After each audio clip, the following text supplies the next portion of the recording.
Trusts holding millions of US dollars in assets said to be bought by businessman low-tech Jho using misappropriated funds from 1MDB are asking for a judge in LA to let them file late claims in the Justice Department's forfeiture lawsuits, according to a report by Bloomberg. To recap, last year the DOJ had filed more than a dozen cases to recover more than $1 billion worth in assets that it claims had been bought by Low and his associates using the state fund's money.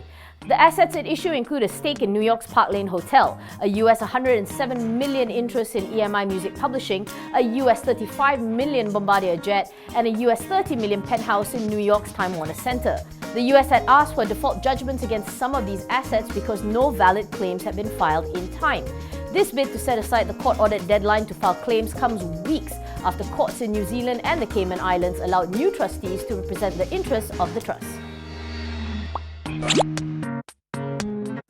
Shipping company MISC Berhad has been awarded $254.45 million or 1.13 billion ringgit after winning an arbitration hearing against supermajor Royal Dutch Shell plc.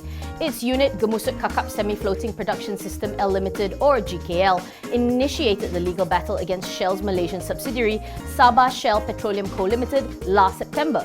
The two parties had clashed over a contract for the construction and lease of the Gemusut Kakap Semi-Floating Production System.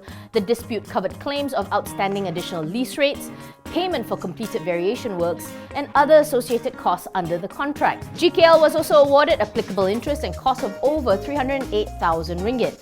The decision is expected to have a positive impact on MISC's earnings per share, gearing, and net assets per share for the financial year ending December 31st, 2017 onwards. Property developer BNadera Berhad saw its 4Q net profit jump by 61.4% due to better sales. Net profit for the quarter came in at 23.3 million ringgit compared to 14.4 million last year, while revenue likewise grew by 45.4% to 153.9 million. In terms of full-year earnings, FY16 net profit was 40.4% higher at 34 million, while revenue increased by 46.6% to 356.6 million from 243.3 million.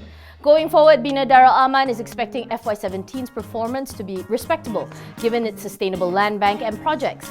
The group is expecting to launch 2 townships by the end of this year, on top of its 3 existing townships. BNadera said that its property division will continue to focus its launches on the affordable segment and would only roll out the higher ticket properties on a small-scale basis.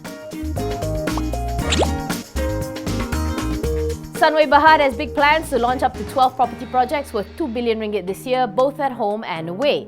And according to Sunway's Malaysia and Singapore Property Development Division MD Serena Chia, about 10% of those proposed launches would be overseas.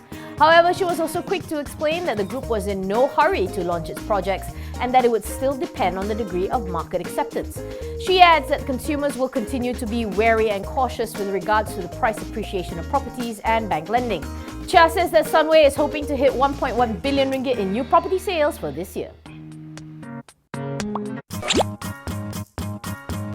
If any of you are planning to fly to Mauritius on AirAsia X Berhad, I'm afraid I have some bad news for you. According to a report by the Independent Singapore, AAX's pullout from Mauritius was due to network restructuring in order to improve aircraft utilization efficiency. In AAX's own words, the suspension was to accelerate capacity growth in the airline's key markets of Australia, China, Taiwan, Japan, and Korea. The final KL Mauritius flight will be operated on March 24th, while the last Mauritius KL service will be the day after. However, the report quoted sources as saying that the sudden decision to pull out could have been due to pressure by local ethnic groups.